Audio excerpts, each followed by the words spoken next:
Hello everyone and welcome to the channel. In this video, I will show you exactly how to add widgets to a Mac to a desktop. Start by clicking on the date in the menu bar to open the notification center. Then, scroll down to the bottom of the notification center and click on Edit Widgets. A widget gallery will appear.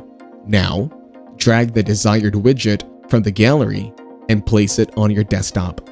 Alternatively, you can move a widget to the desktop by dragging it out of the notification center.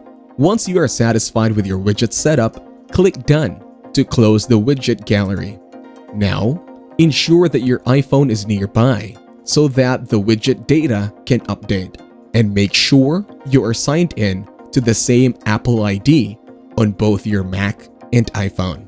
Then, right-click on the desktop and select Edit Widgets. In the widget gallery, click on the app to which you want to add a widget.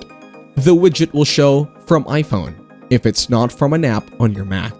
Drag the desired widget to the desktop and click Done.